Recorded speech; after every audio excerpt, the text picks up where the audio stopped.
This is going to be a really short PowerPoint to talk about these wire pieces.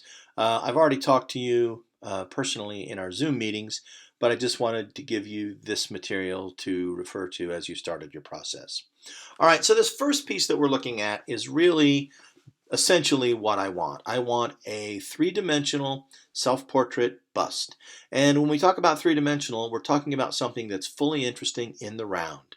That means I care about the front, I care about the side view, and I care about the back view. Not only do I care about it, not only is there a need for there to be interesting things back there, but there should be components within the sculpture that draw the viewer's eye around to the side and then around to the back and then around to the other side and then around to the front. The idea is just like when you're working two-dimensionally, you want to move the viewer's eyes back and forth around the composition. The same applies in a fully in the round image. You want to draw your viewer all the way around the artwork. All right, so this first piece, I want you to notice that it's freestanding. That's going to be a really important consideration. It's going to require a little engineering as you work on these because freestanding doesn't just automatically happen. This wire has a certain amount of strength, but it also has a certain amount of flex. And if you don't sort of figure out where to support the piece, it won't stand very well. Notice that on this piece there is a head, there are shoulders, and there's probably a neck underneath there. I want your piece to be a bust, right? So kind of from the shoulders up or from the bust up, and I want it to include a neck and a shoulders. And it needs to be self-supporting and freestanding. So this first image that I'm going to show you here, that I'm showing you now, is the one that I really am interested in you sort of focusing on, all right? So in this image, there's obviously a self-portrait taking place, and it's obviously three-dimensional. It has front, and we can tell that there are some side pieces and there are probably some back pieces. But I think this one is significantly weaker. It's weaker for a variety of reasons. One of the reasons it's weaker is that the lines feel like they've been generalized a little bit, right? So when you take out some of the interesting details, when you don't bother to follow all the subtle changes, all the subtle bends, all the subtle interpretations. When you don't do that, you end up with something that feels generic. You have generalized. And I think this piece is an example of that. The eyes are generic. The shape of the nose is generic. The lips are generic. I don't think this probably looks very much like the person who created it. Also notice that there's no neck and no shoulders. Well, there is a neck, but there are no shoulders. And the neck really isn't very descriptive, right? It's just a circle and four wires kind of supporting the head. There's no thought given to the human anatomy, right? There's no thought given to describing the structures of the neck, the big muscles that wrap around from the back of the skull and attach to the sternum. Those aren't obvious.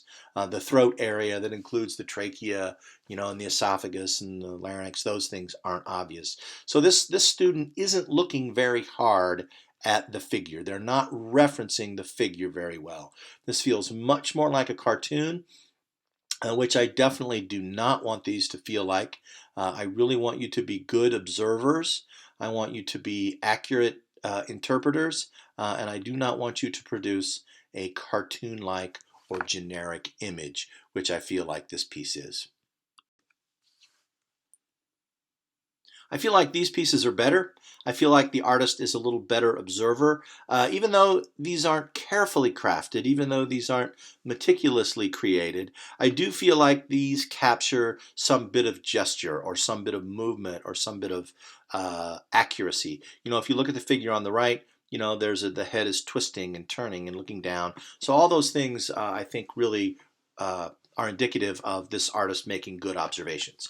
One thing about this piece that I want to talk about that I want you guys to avoid, if you look closely, you can see that these wires are attached to little discs that are attached to little rods which are sitting on a pedestal. So in order to do this, you would need to go into the wood shop and cut wood and have paint and all that. I'm not interested in this. I want your pieces to be freestanding. I want the wires to come on down and make some sort of base so that the piece supports itself. But there are some good things happening in this piece. I like the way the collars work. They create a space for the neck to exist in, and the collars suggest how the shoulders are. You can see You can imply the shoulders there on that figure on the right. So I think that's really nice. So these pieces are a little better, if not a lot better, and if not super well crafted. I like the gesture, I like the proportion, and I like the fact that they're starting to suggest clothing and that sort of thing. All right, so this piece really shows a lack of effort. Um, I think the artist is not looking hard at the contour. I think they are just generically trying to put together facial features. You know, the nose is a wad of wire, and there's some kind of wad of wire at the top under the bow, and there's some sort of wad of wire on the outside of the right eye. You know, craft is an important consideration when you're doing this because it's going to get very easy for you to allow the wire to get all bent and kinked, and that would be the equivalent of making, you know, an irregular, uncontrolled line. Also, too, where the wires connect and where they change direction and where they wrap around one another, you know, you're gonna, if you're not careful, those build up into wads or lumps. And those lumps would look like big ink blots on a drawing, right? They draw your attention, but there's really no reason to look at them. And that giant wad underneath the eye, I don't know what it's doing. And then the wad underneath the bow, I don't really know what's going on there. And the nose is just a jumble of bent and curved lines. So be real careful about every inch of wire. You know, don't let bends and kinks show up that aren't descriptive. So make sure that you take the time and that you craft your piece well, because this that we're looking at here is not well crafted, not well considered. You know, there's no neck, no shoulders. The lines get lost in jumbles and wads, and you want to try to avoid that.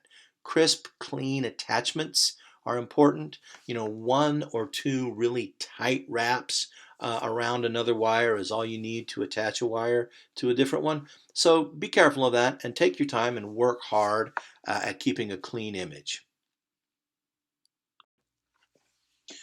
So this is a really nice piece. There's a lot of information here. The artist obviously spent a great deal of time looking very carefully at his subject, making sure that the edges were drawn properly and that all the details were observed carefully and then faithfully recreated using bent wire.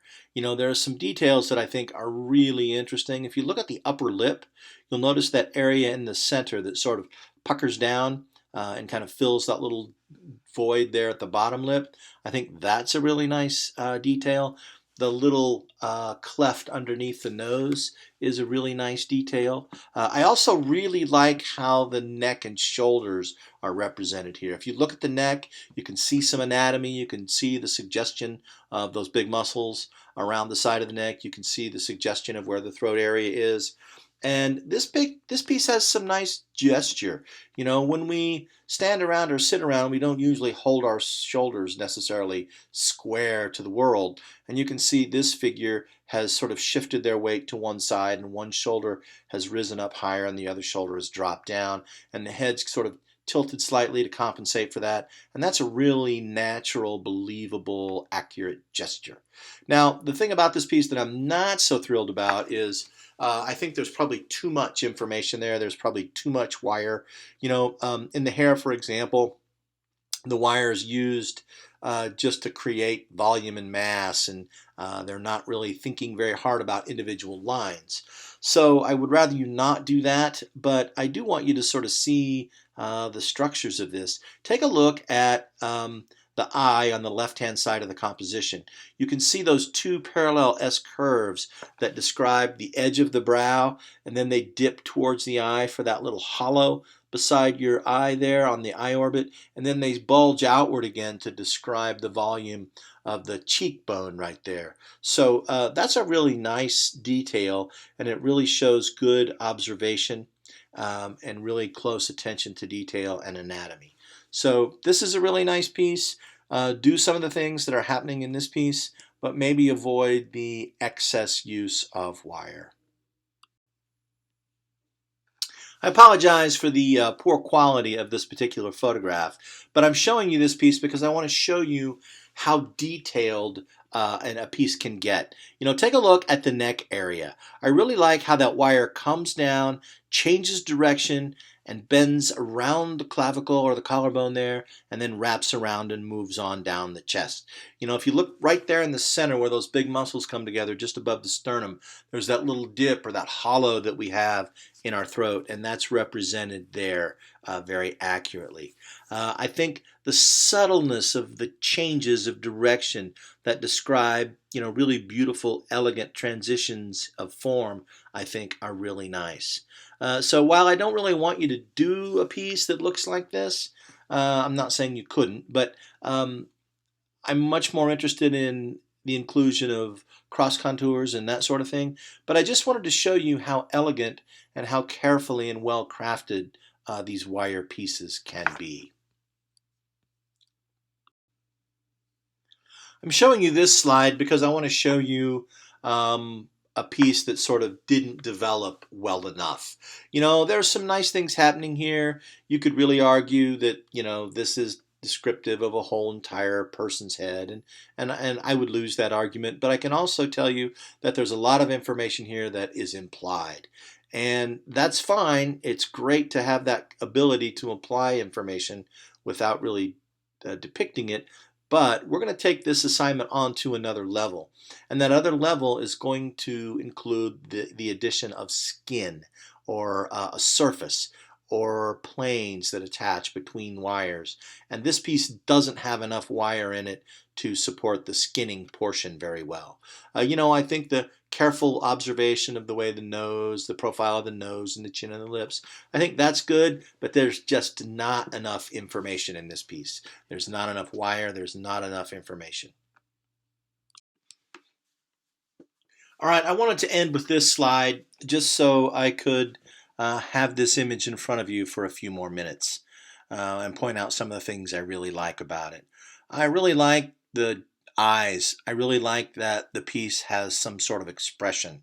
This face looks angry, and that's good.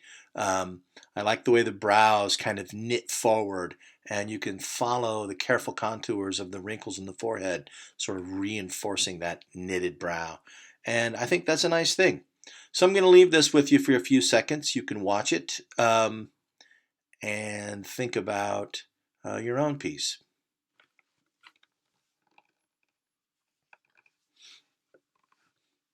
All right, good luck and push yourselves.